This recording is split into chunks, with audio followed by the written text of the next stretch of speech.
Hello everyone, welcome now start lecture number seconds and glycolysis respiration plant glycolysis का lecture number second है। इसमें हम देखेंगे जैसे कि इसमें कुछ टॉपिक्स हैं, जैसे हम देख सकते हैं कि कैसे हैं।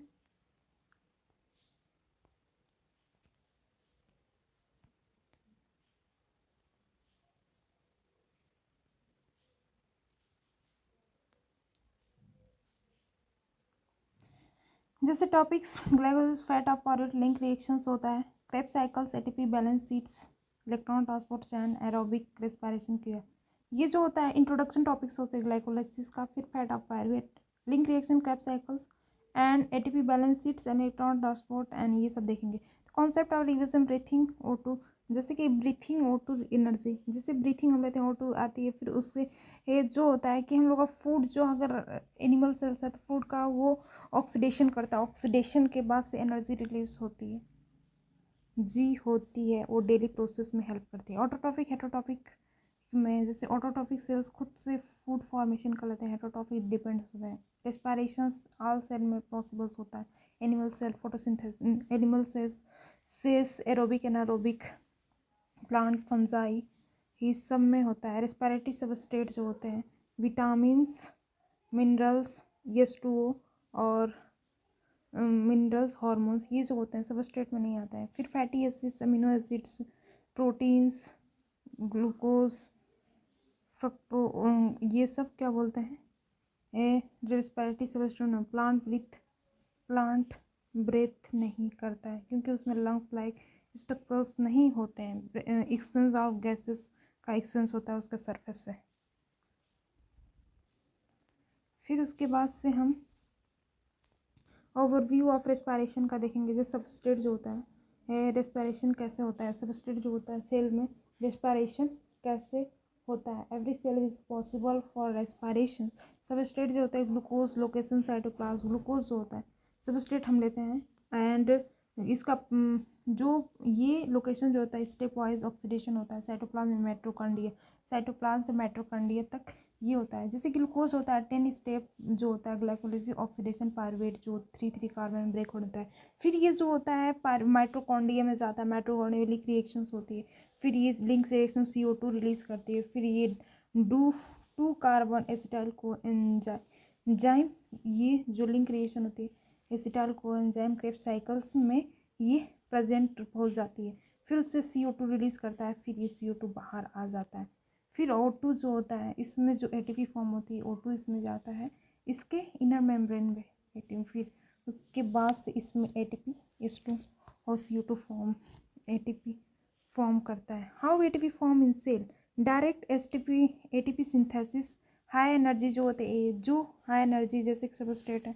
फिर बी जो होता है सबस्ट्रेट प्रोडक्ट जो होता है सबस्ट्रेट से प्रोडक्ट होता है हाई एनर्जी से लो एनर्जी में फॉर्म करता है तो एनर्जी जो रिलीज होती है डायरेक्ट जो ATP सिंथेसिस हो जाती है उसे सबस्ट्रेट लेट फॉस्फोराइलेशन करते हैं। जैसे PEP ATP और पायरुवेट में कन्वर्ट होता है तो इसमें एनर्जी रिलीज होती है। ये सबस्ट्रेट ऑफ फॉस्फोराइलेशन होता है। इनडायरेक्ट ATP सिंथेसिस जो होता है P से Q फॉर्म होता है तो energy release NAD plus NADH के फॉर्म में हम इसको स्टोर कर लेते हैं एंड देन उसके बाद से इलेक्ट्रॉन स्टोर करते हैं। Use ATP synthesis in other process, फिर इसको अदर प्रोसेस में ले जाकर फिर इसका ATP फॉर्म करते हैं। तो डायरेक्ट ATP इसका सिंथेसिस नहीं करते हैं, इनडायरेक्ट रूप में इसका ATP सिंथेसिस करते हैं। फिर उसके बाद से इसमें हम देखेंगे A से B फॉर्मेशन हो रहा है तो ADP से A से B जब जा रहा है तो एनर्जी रिलीज होती है। तो फिर ये ADP प्लस P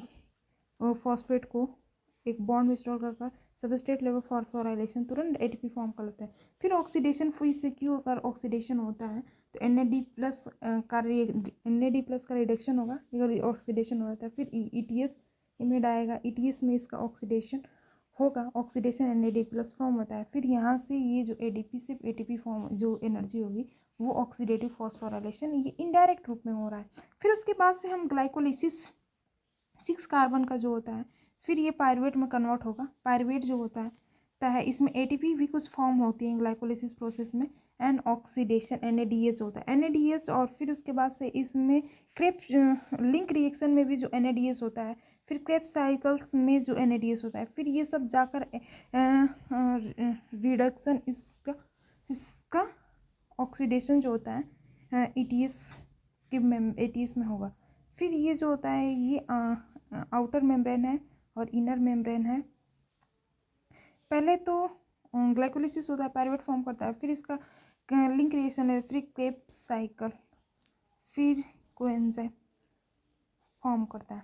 देन उसके बाद से ये कुछ ऐसा होता है। Before study any process we know that few structures, जैसे कि ग्लूकोज है, glucose 6 alpha D glucose ring form होता है पायरन। फिर उसके बाद fructose 6 carbon ketose furan ring जो होता है रिंग फॉर्म करता है। Glyceraldehyde dihydroxy acetone and pyruvic acid not sugar नहीं होता पायरुविक एसिड में, शुगर नहीं होता, ये पायरुविक एसिड ही होता है। फिर डाइहाइड्रोक्सी एसीटोन जो ऐसे स्ट्रक्चर ग्लिसरल्डिहाइड ऐसे स्ट्रक्चर होता है। Glycolysis glycose sugar, lysis breakdown होता है। ग्लाइकोज माने शुगर और लाइसिस माने ब्रेकडाउन, ग्रीक वर्ड है। लोकेशन इन द साइटोप्लाज्म में होता है। Respiration part of both aerobic and anaerobic होता है। एरोबिक एनारोबिक में इसका पार्टिसिपेशन होता है। And type of cell, all type of cells में होता है, all type of cell. And no step, number of step 10 step 10 enzyme possible होता है। एंड लीनियर या सर्कुलर रेस्पिरेशन, लीनियर रेस्पिरेशन होता है। And another name Embden Meyerhof ऑन्थर Embden Meyerhof Parnas, 3 scientists process workout EMP and common process in all type of cell, prokaryote, eukaryote, plants, animal, fungi. Common process aerobic and anaerobic, no CO2 involved, no O2 use, partial oxidation होता है, ना CO2 ना O2, partial oxidation होता है। फिर glycolysis total 10 step, total 10 enzyme, 2 parts, 2 phases divided, total 10 step, 2 phase, 2 energy investing phase, initial phase ATP spent, energy producing phase, in later reaction energy produce for ATP production. Some details 10 step 10 enzyme, all step are reversible except 1 3 10, 1 3 10 को छोड़कर सभी reversible होगा। No CO2 produce, only carbon oxidise, partial oxidation, energy production produce in form of ATP and NADH, no CO2 produce, only carbon oxidize।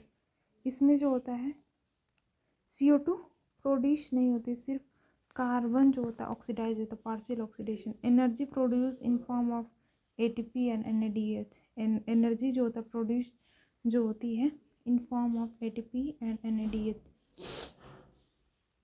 हर स्टेप reversible होता है। Step जो होता है फर्स्ट जो step how to start in plants and leaf cell, mesophyll cell जो होता है ग्लूकोज मेसोफिल सेल में ग्लूकोज फ्रक्टोज 12 कार्बन के होते हैं। फिर ये जो होता है रूट सेल में जाकर फ्रक्टोज और ग्लूकोज में। Most plant cell sucrose enter sucrose जो होता है ब्रेकडाउन इनवर्टेज एंजाइम जो होता है ग्लूकोज और fructose breakdown can enter into glycolysis and produce energy.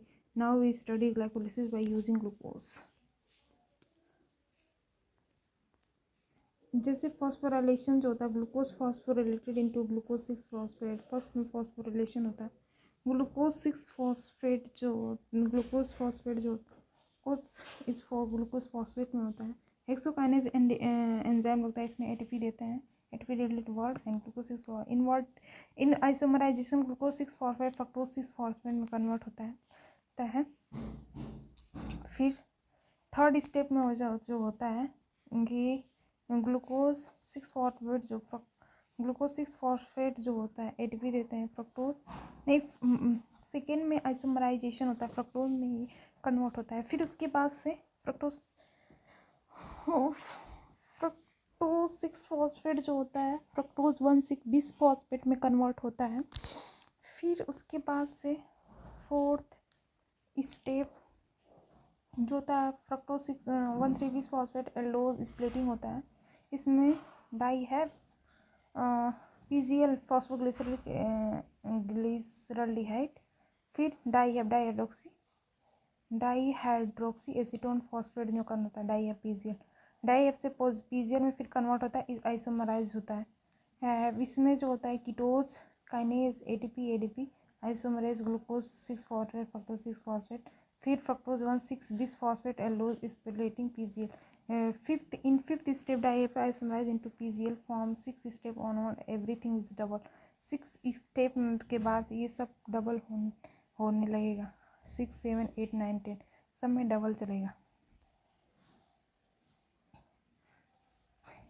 PGL oxidise into 6 step. PGL जो होता है CHO जो ऑक्सीडाइज होगा, फिर ऑक्सीडेशन में 2 NAD प्लस 2 NADH डाइहाइड्रोजनेस, फिर 1,3 बिस फॉस्फोग्लिसरिक एसिड, फिर इसमें जो 1,3 बिस फॉस्फोग्लिसरिक एसिड जो होती है ADP से ATP काइनेस, इसमें ADP से ADP देंगे, ATP जो फॉस्फोट अगर निकलेगा तो इसमें से क्या होता है एनर्जी रिलीज होगी। फिर ये जो होता है 3 फॉस्फोग्लिसराइड 1,3 फॉस्फोग्लिसरिक एसिड, फिर 3 फॉस्फोग्लिसरिक, फिर इसमें आइसोमराइजेशन होगा, फॉस्फेट यहाँ ये इधर चला जाएगा, आइसोमराइजेशन में 2 फॉस्फोग्लिसरिक एसिड्स होगा। फिर उसके बाद से फिर इसमें से एच यहाँ से OH निकाल लेंगे, यहाँ से OH निकालेंगे, फिर ये जो इनोलेज इसको इसमें एंजाइम फिर यूज होगा, फिर इसके बाद से ये PEP फॉस्फोइनॉल पायरुवेट में कन्वर्ट होगा, फिर ATP एक रिलीज होगी, फॉस्फोट निकालेंगे, फिर ये पायरुवेट में कन्वर्ट हो जाएगा, फिर उसके फॉरवेट एसिड। फिर जैसे कि हम देख सकते हैं कि ग्लूकोज, फिर ग्लूकोज 6 फॉस्फेट ATP देते हैं, फिर आइसोमरेज करते हैं फ्रक्टोज 6 फॉस्फेट, फिर ATP देते हैं 6 से 3rd स्टेप में फिर फ्रक्टोज 1,3 बिस फॉस्फेट, फिर इस 4th में स्प्लिटिंग होता है, फिर डाई हैप, फिर कार्बन का PGL, फिर इधर से ये रिएक्शन डबल चलेगी, फिर 2 हाइड्रोजनेज जो 2 NADH फॉर्म करता है, फिर उसके बाद 1,3 PGA phospho 1,3 phosphoglyceric acid form होगा, फिर उसके बाद से फॉस्फोट हटाएंगे एक तो फर्स्ट फॉस्फेट हटा देंगे तो 3 फॉस्फोग्लिसरिक एसिड होगा, फिर इसका क्या आइसोमराइजेशन कर देंगे 8वां स्टेप में।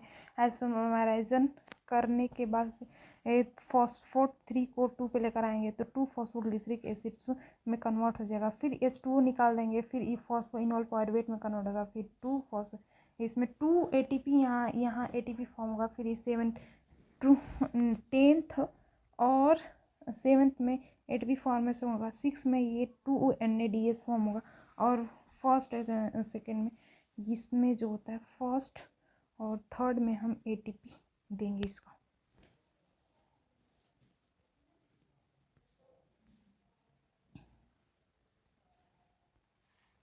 जैसे कि फर्स्ट स्टेज में हेक्सोकाइनेज फॉस्फोग्लूकोज आइसोमरेज, फिर फॉस्फोफ्रक्टोकाइनेज एंजाइम एल्डोज जो होता है इसमें ट्राईफॉस्फो आइसोमरेज, फिर डिहाइड्रोजिनेज फॉस्फोग्लिसरेट काइनेज ATP जब फॉर्म होगी तो फिर आइसोमराइजेशन होगा 2 PGA, फिर आइसोमरेज, फिर H2O निकलेगा इनोलेज, फिर ATP फॉर्म होगा तो काइनेज ATP देते हैं या ATP निकालते हैं तो उसमें काइनेज यूज़ करेंगे। फर्स्ट में हेक्सोकाइनेज, फिर उसके बाद से 3rd में फॉस्फोफ्रक्टोकाइनेज, फिर ग्लूक्रेट काइनेज फॉस्फोग्लूक्रेट 7th में, फिर 10th में pyruvate kinase triose phosphate isomerase, और इसमें जो होता है isomerisation dehydrogenase phosphoglycerate.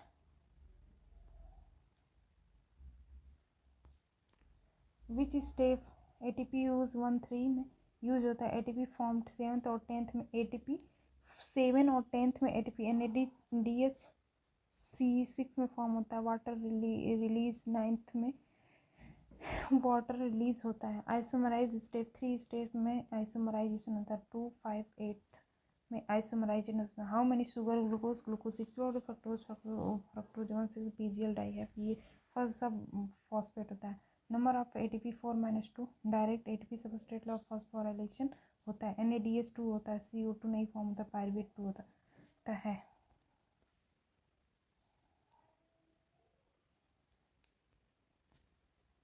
Phosphorylation hexokinase PGL isomerisation PGF phosphofructokinase aldolase splitting होता है। फिर आइसोमराइजेशन होता है 4th में।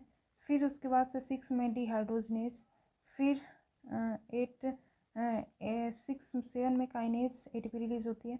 फिर 8 में जो आइसोमराइज म्यूटेज एंड 9th में स्टोर डिहाइड्रेशन होता है इनोलेज एंड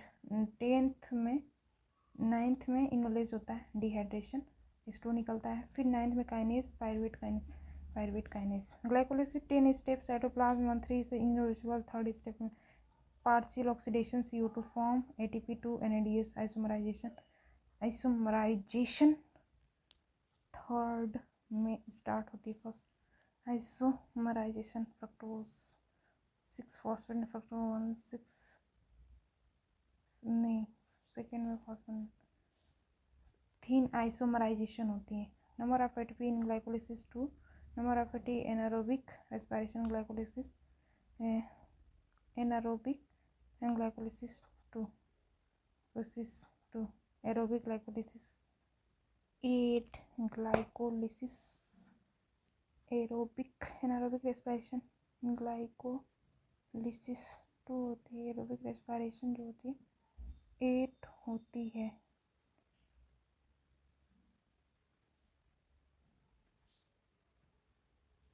मन चाहिए तो सिलकते